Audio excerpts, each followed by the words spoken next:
Good morning, good afternoon, and good evening to our viewers from around the world. My name is Alfonso Barrenechea. I'm the project manager here at Solarplaza. And for today's webinar, we'll be discussing module quality, effective testing, and experience from the field. Our three presenters for today are Kaushik Roy Choudhury, the global technical leader from Dupont, Lynsey Tibbs, solar operations project manager at Southern Power, and finally, Tristan Erion-Lorico, head of PV module business at PV Evolutions Lab. A brief run through today's agenda. I'll introduce a little bit of what Solarplaza does, what's our mission, and then we'll jump straight into the content. We'll have three separate presentations. The first one by Kaushik, followed by Lindsey, and closing with Tristan. And at the end, we'll have a brief Q&A session. So a little bit about Solarplaza. Our goal is to positively impact the world by accelerating the sustainable energy transition. How do we do this? We do this by organizing both physical and digital events focusing on solar energy. And we've done events in over 41 countries, and we have a network of over 60,000 solar PV professionals. We were established in 2004, and we're based in Rotterdam, Netherlands. Some practical notes so that all our attendees can get the best experience out of this webinar. And feel free to use the question box if you have any technical issues or any questions you would like the panelists to address at the end of the session. Send your questions during their presentations. It would not be interrupted. We will be moderating. And finally, the slides will be available in the handout section, and the recordings, as well as the slides, will be made available afterwards via email. The reason for this specific webinar is we're focusing on our Solar Asset Management North America conference. Of course, this unfortunately had to be postponed during April, but we do have some positive news. We're quite excited to say that we will be in Oakland in 2020, so stay tuned for the new dates and announcements shortly. What is Solar Asset Management North America? It's the leading conference focused on the operational phase of solar plants and portfolios. And of course, this is a content-driven continuation of our digital event, Solar Asset Management Live, which took place on the original dates in a digital form. If you have not checked that out, you can access our recordings by visiting our website.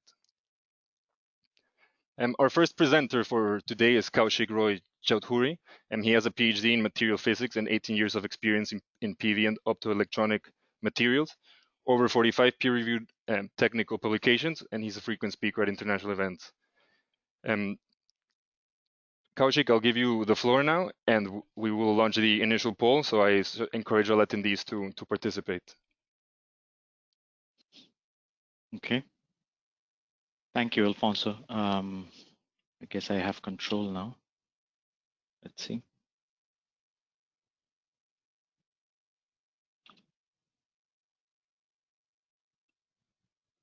Okay. Yeah, so the poll reading, what methods do you depend on most heavily to determine underlying module issues present in your fleet? We have the options of degradation analysis, aerial scans, as well as physical field inspections. We'll give our attendees about 20-30 seconds to answer. Kaushik, what are your thoughts on this poll? What do you think the majority of our attendees are thinking? Aerial scans is a very popular method that's often undertaken by asset owners. So I would think that that's a popular one. However, as you'll see from hopefully the presentations, that it needs to be, in my opinion, balanced with physical inspections on the field, which we do a lot, and things like degradation analysis. Again, both Tristan and Tristan's organization and my organization does a lot. So it's a balance. Let's see what comes out. Oh. Yep. Pleasantly surprised. Physical field inspections have come out on the top. That's good. And very closely followed by aerial scans and obviously degradation analysis as and when needed. Thanks, everyone. Let me launch into the actual presentation now. Okay. Alfonso, I have control, right? Yeah, correct. Let me see. Yeah. Okay. So as Alfonso outlined, we are here to discuss one of the most important topics around PV reliability, module quality. My name is Kaushik Roy Choudhury. I work for the Dupont company, and I have a global team which is responsible for looking at PV reliability. And for today's webinar, I will be focusing mostly on our experience from the field. So as I mentioned, a Dupont Global Field Reliability Program extends over different continents. The team goes around and does physical field inspections,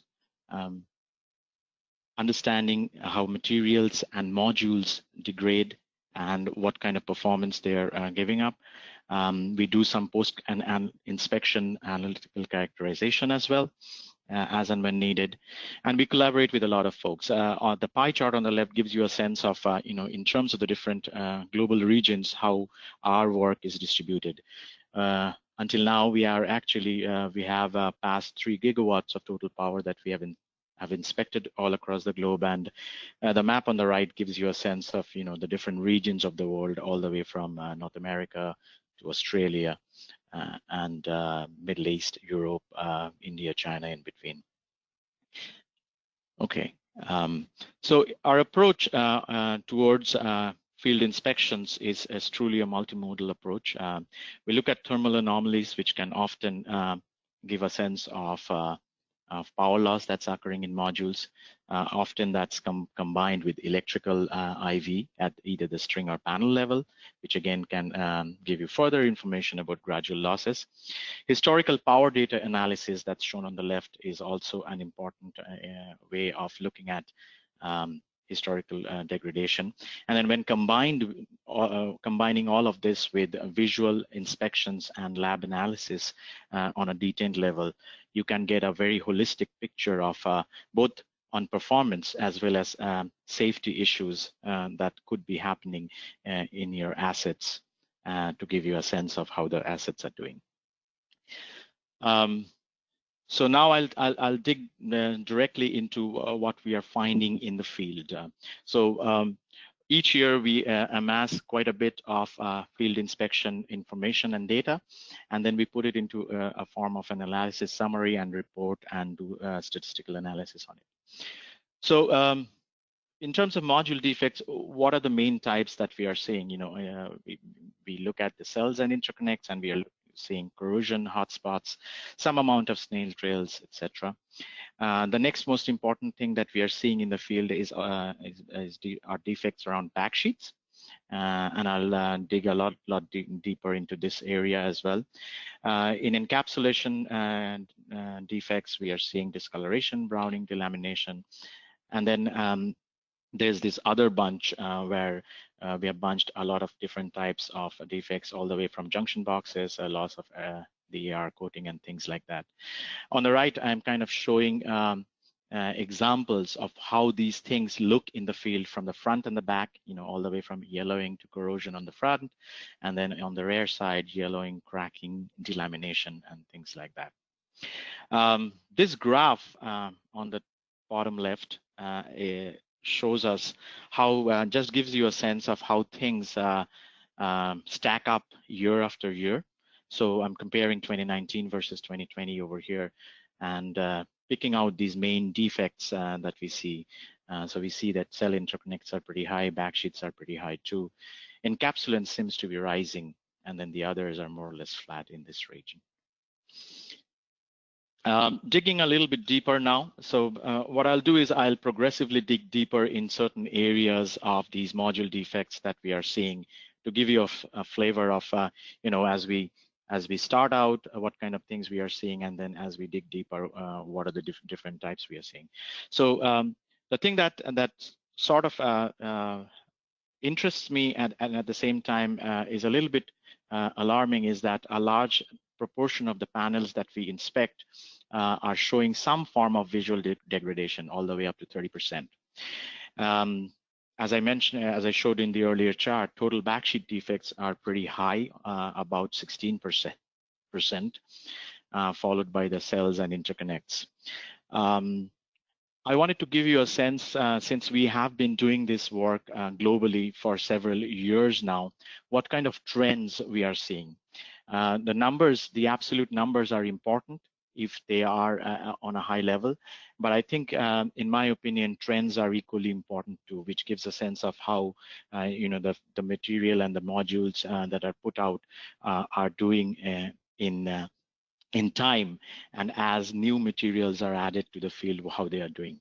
So this chart on the left bottom, it shows the overall module level defects that we have seen in our inspections as we progress through the years for the last 5 or 6 years. And in a similar way, how backsheets, which are kind of the highest level of defects that we are picking out, have progressed over the years. Especially in terms of backsheets, over the last 6 years, it seems to have grown almost 2 times that its value in 2015. Now, if we dig a little bit deeper, and I'll progressively dig deeper into this largest section of the defects, the backsheets, we can further separate out the types of defects that we are seeing. And again, what we are seeing is outer layer cracking constitutes about 40% of the defects in backsheets. In my opinion, it's actually one of the most concerning, followed by inner and outer layer yellowing, and also inner layer cracking, which I'll show in some of the later slides, how that can actually lead to quite a bit of power degradation. Okay, in the rest of the few charts, I'll try to take you through some recent trends that we are seeing in the field, and then I'll end up with an example of a case study. So one of the things that we have been seeing over the last 2 to 3 years is an increase in the cracking of a particular type of backsheet with this material PVDF. And the reason we put greater emphasis on PVDF is because anyone who's in the industry knows that probably constitutes the biggest part of the backsheet market currently, that particular material. The chart on the left, top left, the bar chart, what it shows is the progression of defects as the modules are put out in the field. So as the modules age in field on the x-axis, we see a progressively increasing number of defects in these materials. And then again, the map on the right kind of points to the fact that there is not really any correlation with climate that we have been able to observe so far, because we have seen it happen across different global climates, all the way from hot arid to Mediterranean or even temperate kind of climates. And what are we seeing in the field? This is a nod to the asset owners and the O&M folks who might be attending the webinar. These are examples of things that we are seeing: cracking and delamination along the edge seal, along the bus bars in random directions, some blistering, which is happening because of moisture ingress, and then some delamination, a more severe delamination that we are seeing. One of the things that I want to point out in this short span of time is we are seeing a little bit of an alarming similarity of this new material or the defects in this new material with another material that is known widely in the industry to show a lot of defects, and that's polyamide. On the left, I'm showing examples of these cracking in polyamide, which a lot of the industry is very familiar with. In case of PVDF, we are seeing some differences in the types of cracking that we see, which is obvious. These are 2 different materials.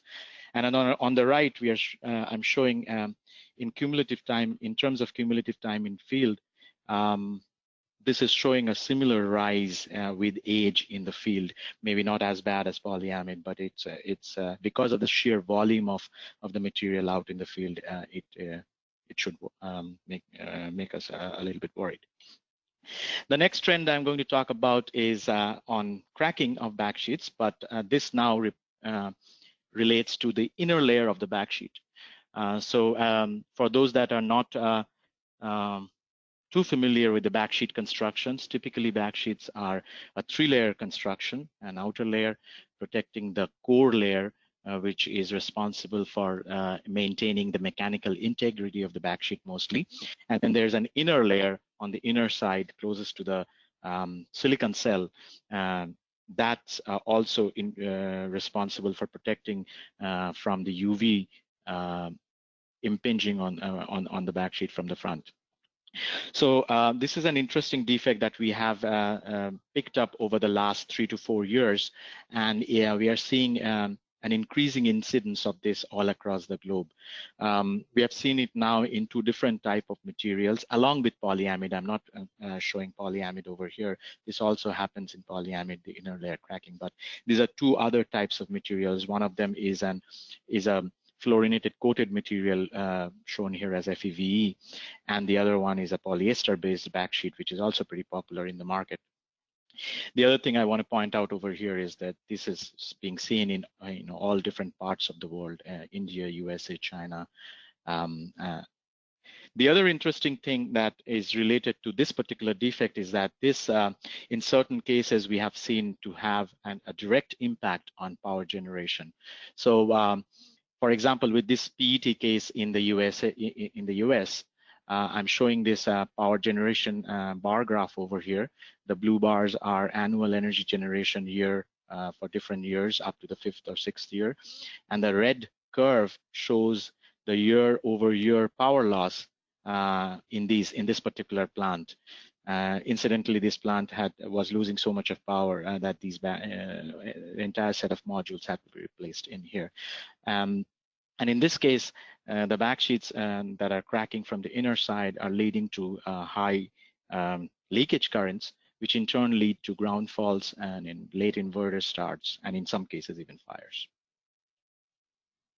So with that, I come to the case study part, and I want to draw your attention to a particular case from Europe. This is actually a ground-mounted installation, about 3 megawatts. This was from France, about 8 years in service. In this particular case, there were some concerns around safety issues. There were some incidents. So we did a field inspection.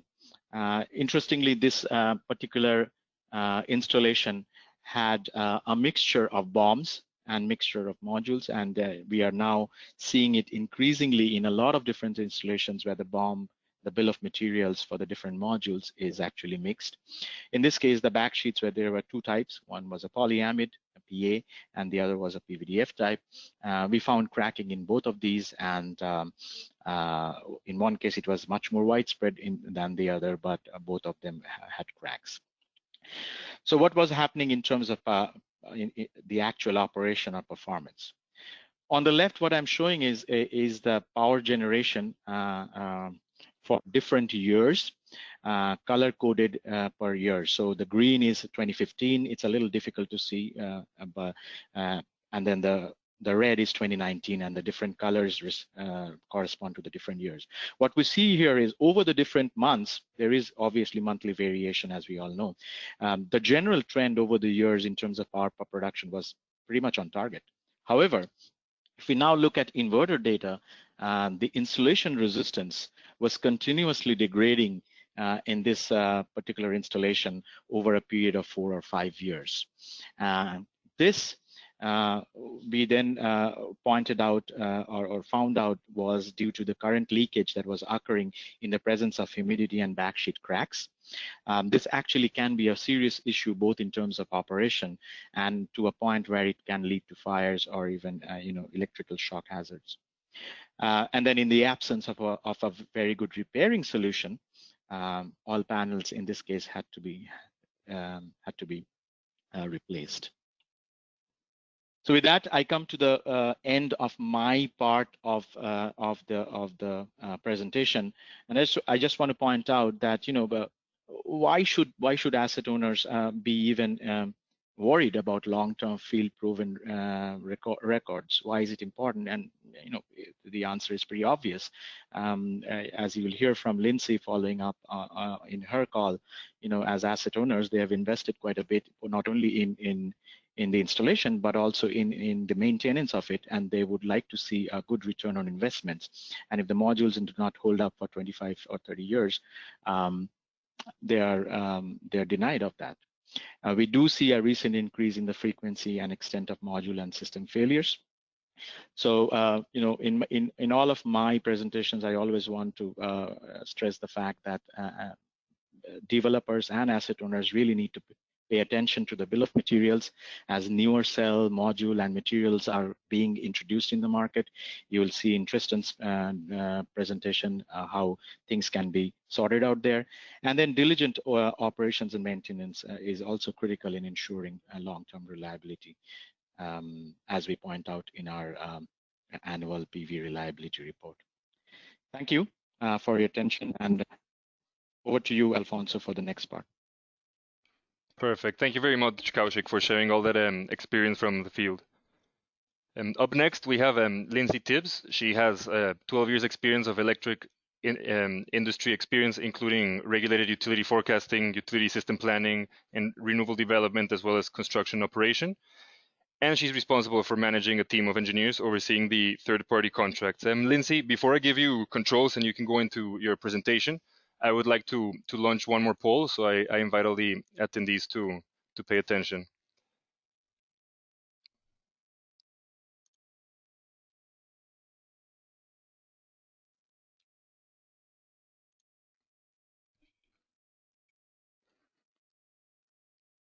Yeah, so the poll reads, which module-related field issue are you most concerned about? Is it backsheet cracks / delamination, cell cracks or microcracks, connector, diode, and/or junction issues, another problem, or all of the above?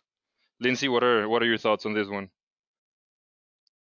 You know, when I think about what keeps me up at night, it's probably, unfortunately, all of the above. I believe we have seen the full gamut, but backsheet cracks are probably my top one.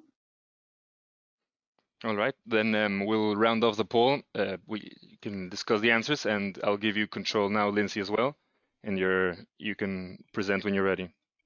Okay, great. Yeah, it looks like it's all of the above. I think a number of these listed here are things that, unfortunately, if you have a fleet of any large size, you've probably seen each of these at some point, so not too surprised by those results.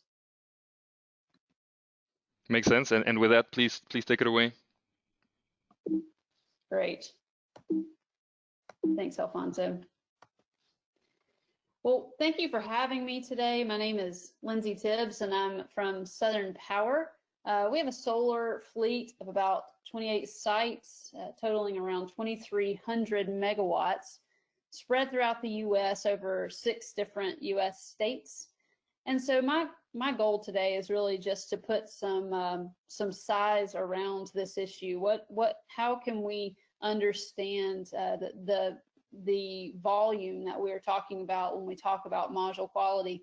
If you are just getting started and you have small DG type projects, the size can be somewhat manageable, although spread out. When you move into the utility scale size, you're quickly increasing the number of modules, and very quickly it can become a bit daunting to understand module quality. And so what I want to talk about today is really just how you think through those issues, and as an owner, what your responsibility and what tools you have available to you to understand the quality of the modules that are included in your fleet. So looking at utility scale sites, I just took a glance at our different sites across our fleet. Our smallest site is 2.5 megawatts, and our largest site is 300 megawatts. And even at our smallest site, 2.5 megawatts, we have over 10,000 modules in place. At our largest site, we're almost 4 million. And so it really depends on the wattage of the module that you have installed. Of course, the type of module, whether it's thin film or crystalline, that you have installed. But either way, that is an enormous amount of glass you have installed on your field that you're responsible for understanding the health of. And so remediation issues, any issues or health issues that exist on your site really are, if you are the owner, really are your responsibility both to know about. So I think it goes without saying that the OEM is not going to call you and say, hey, we think you might have this issue. Could you go check? That's really for you to identify, for you to have your eyeballs on, and also know about in other ways that are not just visual. It's really your responsibility. It's also often your cost. So There are certainly long-term warranties on these modules, but I will say the responsibility is on the owner to prove that there's an issue. And often at the end of the day, that can be costly even to prove. So it really is kind of a heavy burden that becomes yours once you have your own fleet. Also, module issues aren't always obvious. So I will go back to Kaushik's poll and say I probably wouldn't have picked physical inspections, although I understand why he said that. But there are often things you can't see with the eye that you need to know about sooner than later. And so for us, we've probably leaned more towards the things that aren't visual to tell us if we have module issues. So let's go into that a little bit.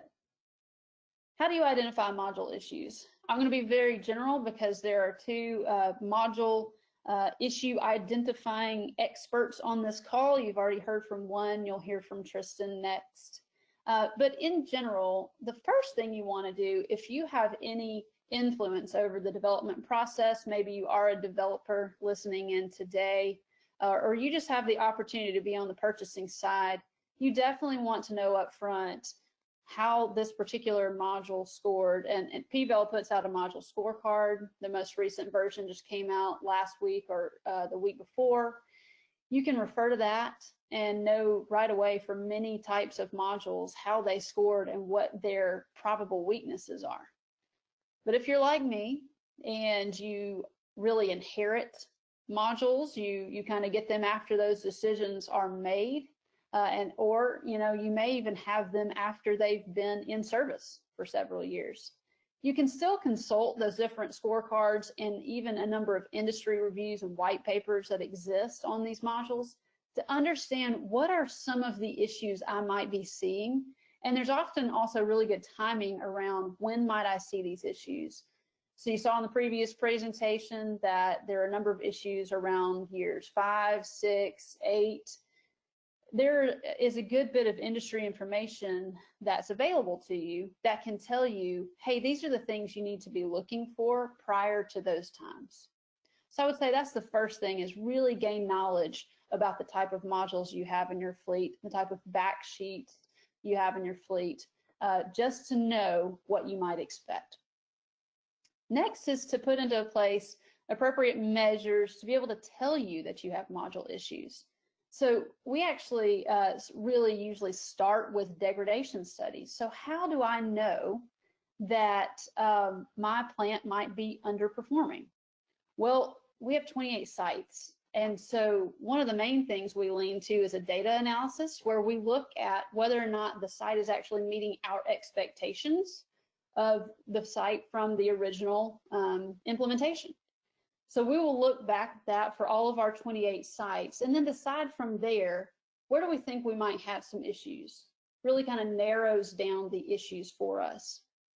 The other thing we often implement is infrared scans. So where necessary and where budgets allow, we will either scan, we have options of drone or fixed wing aircraft, however you choose to do it. Having an infrared scan can be a very efficient, usually even cost-effective method for identifying issues in the field.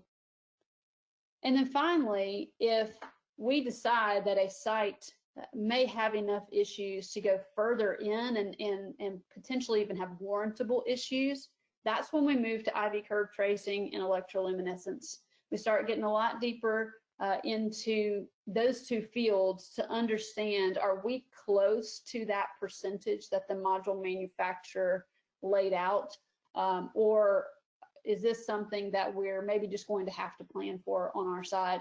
But we really move through that process in that order: degradation, scanning, and then into the further studies.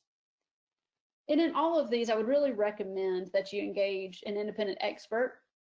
So you've got two experts on the call today. There are a number of industry experts that you can consult to walk through this with you, who can help you understand your issue and also confirm with the module manufacturer, should that be the path you need to go, whether or not you have a warrantable issue. Often with these warranties, the warranties that come with the module, they're going to require you to do that anyway. They're going to require you to have someone independently confirm. So oftentimes it's good to go ahead and get them engaged to both, just to know where you're headed with that process. I'll say here at Southern Power with our 28 sites, I believe we have seen almost every issue that's already been mentioned. And I believe a few of the issues that Tristan has mentioned as well. And we've greatly benefited from following this process just to understand where our modules are and try to get ahead of them and ahead of the issues on the site. In the instances where we have not gotten ahead of those issues, it is extremely expensive. So I would encourage you to think through this, think through what your fleet needs and how much of this you can implement yourself, so that you save yourself dollars down the road. Perfect, Lindsey. Thank you very much for that and for showing us the owner's perspective on module quality issues. Up next, and our final speaker is Tristan Erion-Lorico. He's the head of PV module business at PV Evolutions Lab. He's got 15 years experience on solar and the electrical industry. And finally, he has directed equipment procurement and technical site operations for solar project developers and IPPs across both the Americas and Asia. And Tristan, before I hand you the controllers, once more, I would like to launch a poll. So again, I invite all of our attendees to pay attention.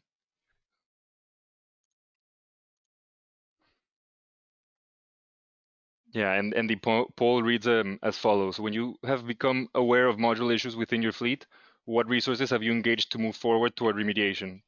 Is it an internal resource, external resource, or a combination of both? Tristan, what are your thoughts on this one? Well, I've certainly, when managing sites in the past, had internal resources, but then they can become depleted, if you will, and then you turn to an external organization to help with warranty claims or what have you. So I would say a combination of both is going to score pretty high in this. Yeah, makes sense, and I think it goes hand in hand with what Lindsey was just mentioning there towards the end. There you go. Perfect. Then, yeah, with that being said, I'll let you have the floor, and this is the last presentation. After this, we'll move on to the Q&A section.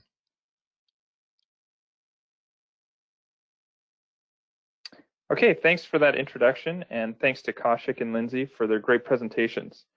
Over the next 15 minutes, I will discuss 3 case studies involving PV module field issues, and we'll provide some insights into how to prevent those issues. But first, a short introduction. PVEL is the independent lab for the downstream solar market. We define downstream as entities such as developers, financiers, asset owners, O&M companies, EPC and insurance companies, independent engineers, basically the companies who are on the buy side of the PV equipment transaction. We support these downstream entities by supplying data that accelerates the growth of solar and supports PV procurement transactions. And since our inception 10 years ago and through today, we pioneered bankability testing for PV modules, which I'll discuss shortly. We test for every aspect of a PV project supporting over 400 worldwide downstream entities, and our test programs continuously evolve in response to market needs. We also offer in-field testing services, which I'll speak more about a little later.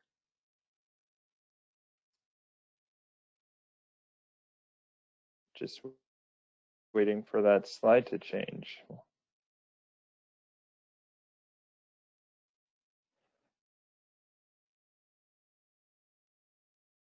Hey, Alfonso, this is stuck for me, unfortunately. Yeah, we'll try to move our slides from our end. Okay, thank you. PVEL is probably best known for our annual PV module reliability scorecard. We just released the 6th edition last week, as Lindsey said, and we've received lots of positive feedback on it. Within the scorecard, we provide a number of case studies which tie field failures into lab test failures and basically show what's happening in the field matches what's happening in the lab. Also in the scorecard, we recognize module manufacturers and their model types, which achieve top performer status across a number of in-lab tests. The scorecard is available for download at pvel.com, and of course, I encourage all of you to check it out. So the scorecard is based on our PV module product qualification program, or PQP, test results. The PQP goes beyond certification testing and is updated annually because the pace of development and technology requires a faster iterating program to properly qualify and understand new products and new and evolving failure mechanisms.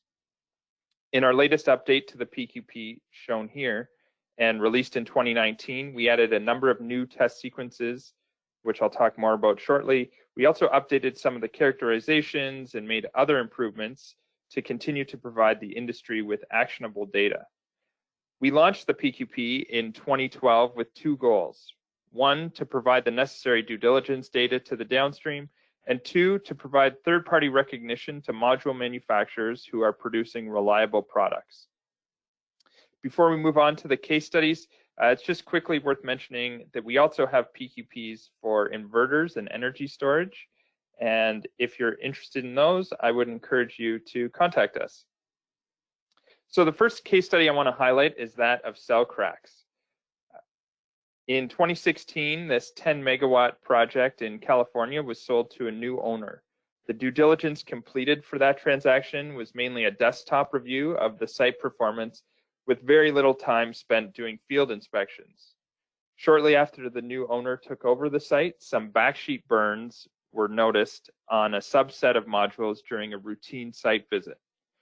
A sample of these hotspot modules were sent to a lab for EL and flash testing, and the resulting EL images showed significant cell cracks that led to inactive areas within the two busbar cells, which in turn created current concentrations leading to hotspots and subsequent backsheet burns.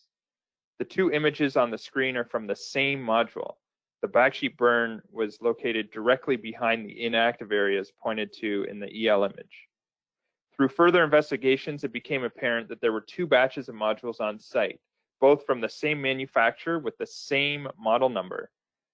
And one batch was far more affected by this issue than the other. There are some other juicy details of this case study, including how there was no warranty coverage, how the cost to resolve it depleted the whole portfolio's O&M budget for 2 years, and how PVEL's testing actually predicted that these modules would show that failure. In the interest of time, we'll move on, but if you're interested in those further details, certainly feel free to contact me. So what can be done about cell cracking and subsequent hotspot issues? Well, as a first step, as Lindsey was mentioning, and in the poll previously, aerothermal imaging is recommended to understand the extent of the issue. This is especially the case if the cell cracks are already causing hotspots. Targeted field EL imaging is a great approach to further understand the root cause of these hotspots. Basically, taking an EL image of a PV module is similar to taking an X-ray. The EL images reveal defects and microcracks in the inner structure of the solar cells, allowing asset owners to clearly identify the modules with cell damage. It can also identify cell damage that has not yet caused underperformance or hotspots.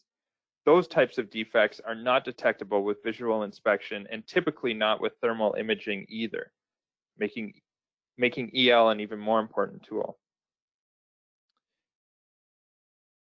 Asset owners no longer have to dismantle installed PV modules to test them remotely, and they don't need to conduct in-field EL testing during nighttime hours either.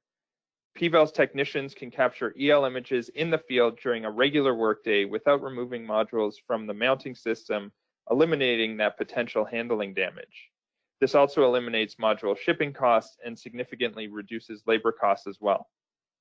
In the past 2 years, we've improved the efficiency of our field EL test protocols by more than 100%. And because of these advances, field EL testing is now more cost-effective than ever before. We've been deployed to multiple sites following EPC handling damage, extreme weather events, and underperformance issues. So to avoid procuring modules prone to cell cracking, we added the mechanical stress sequence to the PQP.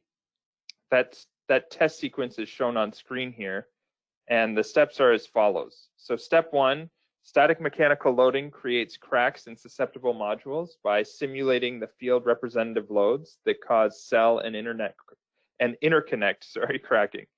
Dynamic mechanical loading mechanically articulates these cracks, causing them to open in susceptible modules. And step 3, the thermal and humidity freeze cycles are designed to further force these cracks open to reduce power output, just as environmental stress can cause cell cracks to reduce performance in the field. There are many new module designs hitting the market each month, as I'm sure we've all seen, and the choices seem endless. Some of them will certainly help to mitigate cell cracking, while other module designs may exacerbate the issue. We have a wide range of modules that participate in the PVEL PQP queued for the mechanical stress sequence and expect a variety of results from this test. And note, a publication of the MSS results will be released by PVEL later this year. In closing on this, to prevent cell cracking issues in the field, always specify bombs that achieved acceptable results in PVEL's PQP testing. The next field issue I will focus on is LiTiD. This case study is taken from a forthcoming paper from NRail, where they highlight a site in the US that consisted of 6 2-megawatt arrays. The site owner noticed that one array performed significantly better than the other 5. Further investigation determined that after 3 years in the field, there was a maximum module level power loss of 7.5% for the affected arrays with an average power loss of 5%. The unaffected array had an average power loss of 0%, so a significant difference between the two groupings. Through further in-lab destructive testing, it was determined that the root cause of this underperformance was LiTiD, or light and elevated temperature-induced degradation. It was also determined that 2 different cell types were on site. One cell type was LiTiD susceptible and one was not, but all of the modules had the same manufacturer and the same model number. Beyond cell cracking, VLDL is a useful tool for diagnosing LiTiD. This is because modules suffering from LiTiD typically have a unique EL signature, where there is a quilting or checkerboarding pattern seen in the EL image due to a variety of cell brightnesses throughout the module. Precise module level IV curves is also a good tool for measuring the magnitude of this underperformance. And beyond that, PVEL has often shipped modules for in-lab flash testing and EL imaging and other characterizations, and that data is often used to support warranty claims. In the lab, PVEL has added an LiTiD susceptibility test to the PQP. That's shown on screen. The test conditions are designed to slowly approach the maximum degradation point, so we're not triggering other effects that could occur in the module. So far, we've tested about 50 modules for LiTiD susceptibility, and thus far, we've seen some encouraging results. Many of the bombs we've tested have this issue under control with a median degradation of about 1%. However, we've seen some differences between the LiTiD susceptibility for the same manufacturer, such as shown on the screen here, where Model B meets the manufacturer's claims of being LiTiD free, but that's not the case with Model A. Using PVEL's PQP will help the industry ensure the modules they are procuring are indeed LiTiD free. And in closing, to prevent LiTiD issues in the field, always specify bombs that achieved acceptable results in PVEL's PQP testing. And finally, as detailed by Kaushik, there are widespread reports of field failures for a variety of outer backsheet materials. This case study here is one of those sites where 17 megawatts of modules all have backsheet cracks, leading to electrical arcing and other issues. In these cases, some module manufacturers are proposing in-field backsheet repairs without supporting data, or they are shipping replacement modules but not reimbursing for the high labor cost to remove and replace their defective products. The replacements are also typically a different power class with different physical dimensions. This leads to costly site redesigns, both electrically and mechanically, which must be covered by the project's owners. Kaushik covered some of this as well, but as a reminder, backsheet cracks can lead to a number of field issues. These include late inverter startup due to ground faults caused by morning dew, creating a current path from the cells through the backsheet cracks to the frame. Delamination can also happen as a result of these cracks. And most concerning is electrical arcs that can occur, as shown in the picture on the screen.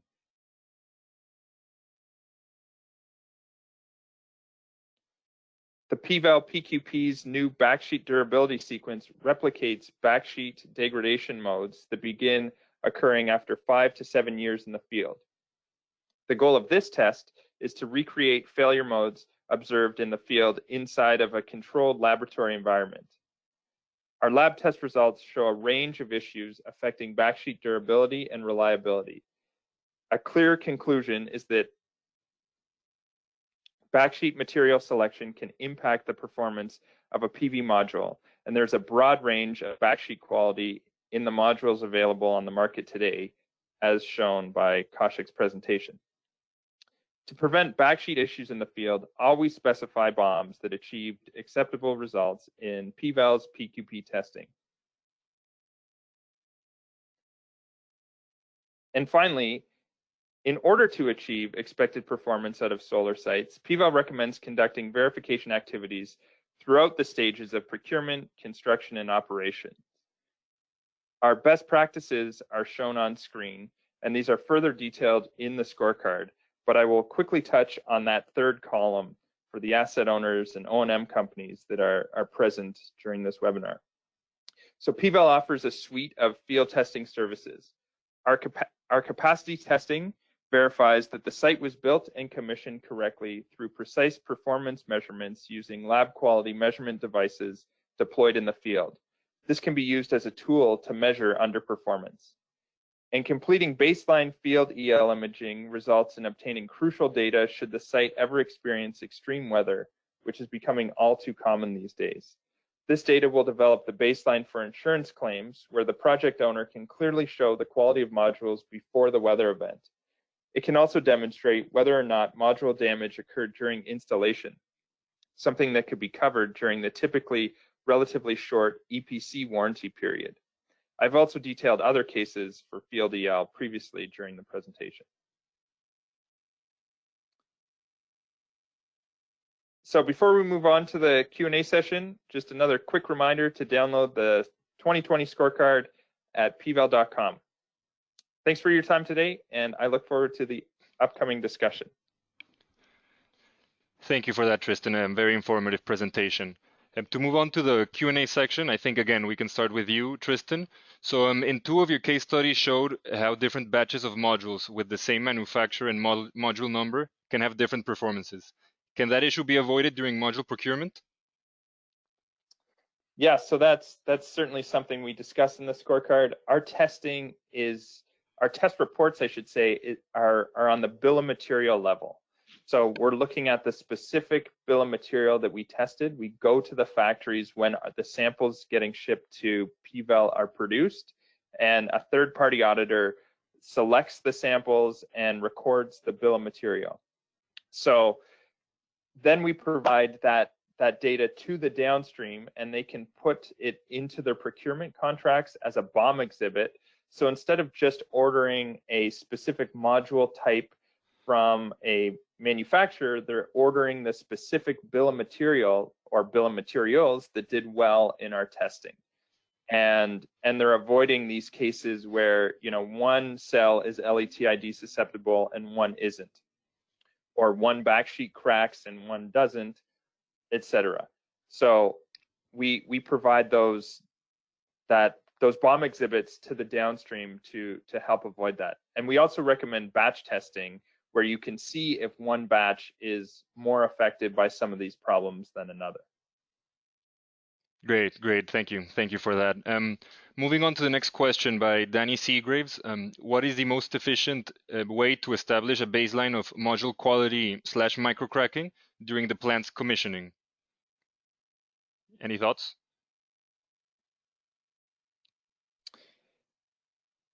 Well, I guess that's to me. So I would say VLDL is really the only way. You can't, doing a visual inspection, you won't be able to see if there was micro cracks during transportation or installation. Yeah, aerial inspection won't do it either. The only way to see micro cracks is through EL imaging. And so we would recommend doing it on a statistically relevant sample size where you're looking at different areas of the site, maybe different installation crews, and doing EL on what they've installed. And that's really the only way to have a baseline and know that the site was installed with the same quality as the modules shipped from the factory. All right, I see. Thank you very much again for that, Tristan. Lindsey, next question's for you. Can Southern Power comment on their experience of warranty claims, including a third party, and then the response from a manufacturer? I think in this question, more than actual names of companies, of course, we're talking about the whole process or anything that you could go over that. Again, I know you mentioned it during your presentation, but I think it's quite an essential step. Right, and I'll be very general. These processes can always be a bit touchy, but as I mentioned in the presentation, it's all on the owner to prove for sure. But we have not had the greatest of response. Often these warranties are written with a lot of variable language, we'll say, that can be interpreted in multiple ways, and so it is very much an endurance activity. That I would really only pursue in high dollar, very extreme cases. And so that's kind of been our practice. Is we've had one or two rather extreme cases that we continue to pursue, but it is not easy for sure. Okay, great. Thank you for that, Lindsey. And Kaushik, sorry. Follow up on is if you have the opportunity to strengthen that warranty language up front, it really makes it clear for both of you. So that's one tidbit I would give is if you're that close, at the table at the time it's signed, it's really helpful if you can add a few more statements that protect your performance over the full life of the module. Great, yeah, that's a great point. Thank you for that, Lindsey. Kaushik, next question for you. Is there a backsheet material with proven resistance to degradation over time that could be improved over the PVDF? Yeah, there are some examples of materials that have been in the field for over several decades now through different generations of cell technologies, module technologies, and things like that. And one of the field-proven materials that we have come across in the field in our overall database of 3+ gigawatts is a Tedlar-based backsheet. Actually, Dupont manufactures that, so I have to put in that as a caveat. But in our entire database of well over 3 gigawatts, about well over 20%, so more than 1/5 to about 1/4 of the data is on these backsheets, the Tedlar-based backsheets, and they go all the way out to 35, 36, maybe 36, 37 years now. Whereas if you look at some of the other new materials that have been introduced in the field over the last several years, the longest that most of these materials have been in the field are around 9-10 years. And as I pointed out from our experience, and you heard from the other speakers, a lot of these issues are starting to show up around the 5th, 6th, 7th, 8th years, and that's not a very positive thing when the material itself has been in the field for only 9 to 10 years. And then on the contrary, yes, we do have these Tedlar-backed modules which have been out there for the longest of the lot. And compared to these numbers of defect, the percentages of defects that I showed earlier, then the amount of defects is really, really low that we have seen across the globe. So that's one example. Great, thanks for that, Kaushik. This next question, I believe it's towards Tristan, but Kaushik or Lindsey, please feel free to answer as well if you have anything from your side. Tristan, what is the correlation between visual degradation and power loss? Oh, that's an interesting one. I guess it depends on the issue. You know, for example, like yellowing and then browning of the encapsulant, you could probably flash test those modules and be able to show, you know, the correlation there between how yellow it is and what the power loss would be. But for something like, you know, delamination, it's really hard to say how much power loss that delamination would cause that you can visually see, or even in the case of those hotspots and causing backsheet burns. In some of those cases, the backsheet was just discolored where the hot cell was. It didn't look as bad as the picture I showed, and there it was very difficult to correlate that backsheet discoloration with a specific number for power loss. Alfonso, if I may jump in on that, this is actually a particularly tricky and interesting question, especially with, as Tristan pointed out, correlating visual degradation with power, especially in the early years, it's almost nearly impossible. There are exceptions. For example, the inner layer cracking case that I mentioned, that we are increasingly encountering in the field, that seems to have a more direct of a correlation with increased leakage currents, especially after moist evenings, late inverter starts, almost leading to a kind of like a system level loss originating from a material decomposition. So that's one aspect of it. The other way I generally try to look at it is more from an overall cost of ownership angle. So, you know, and I frequently quote Rob Andrews of Heliolytics on this.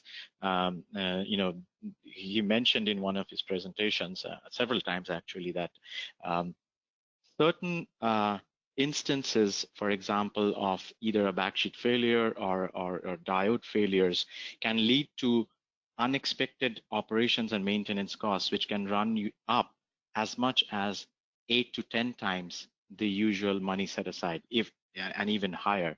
So in those cases,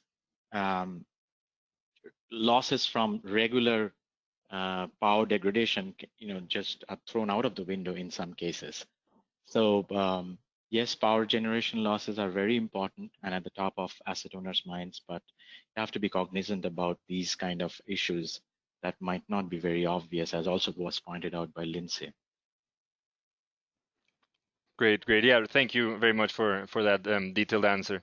One final question for time's sake. This is coming from Ben Quintana, who says, I am an O&M provider. Where can I take some kind of training to understand more about quality issues with PV modules, so I understand when can I submit a warranty to claim to the manufacturer? I don't know if there's, yeah, I think there has been training courses at like SPI where before that conference, there's like a day-long O&M training courses. So I can't remember the organization that was doing that, but certainly do some Googling and you might be able to find them. For the scorecard, we try to make this, what could be very technical information, accessible to everyone in the industry. So I would, you know, shameless plug again for the scorecard, but give that a read, and I think you'll be able to understand some additional degradation modes and some of the shortcomings about warranties and shortcomings about certifications.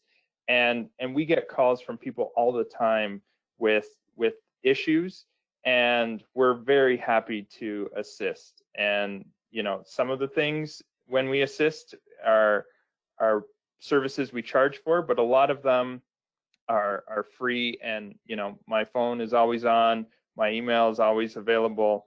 If there is a site issue that has you confused, please reach out and we can help work through it together. Yeah, and just to add to Tristan's, I think the point on SPI training courses is right. I think sometimes it's also run by SEA, maybe, and to add our own perspective on that, we often also collaborate and run training sessions. So I would also support in the same way that Tristan did. That reach out to us. With the kind of information and knowledge we have gathered over the last 10 years, we very often lead such training sessions especially for downstream and O&M folks in Europe, in North America, and we have done some in India as well. So again, our contact information is there, and do reach out to us for any kind of information and training. We would be glad to. Great, thank you for that. And just to wrap up that last thing that you, Tristan and Kaushik, were mentioning, your contact information is provided already on the slides that are available in our handout section. So if at any point you want to reach out to any of our speakers, you have their information there. With that being said, I would like to thank our three speakers, Kaushik, Lindsey, and Tristan, for joining us today and speaking about module quality. It was quite informative, both a mix of more theoretical approaches with case studies. That's always appreciated. And yeah, I would like to thank as well our attendees for joining, and I wish everyone a pleasant rest of the day. And one final thought is our upcoming events. These 4 events shown on screen are the ones we will be working on in the next following months. The first one coming up is Solar Pulse Europe. This is a completely virtual event, the 24th and 25th of June. You can access it by going to solarplaza.live. It's a focus, on the European market with many thought leaders. I strongly recommend everyone to take a look at this digital event, so you can see our evolution as well of how we've moved from pure physical events to digital events to now a hybrid of both physical and digital events. Other conferences worth highlighting are Solar Asset Management Mexico, 20th and 21st of October, and Solar Asset Management Asia, the 24th and 25th of September this year, and finally Solar Asset Management Europe, which will take place the 12th and 13th of November this year in Frankfurt, Germany. With that being said, I would like to thank everyone once more for your time, and have a great day. Thank you, Alfonso. Thanks, everyone. Thanks for having us. Thank you.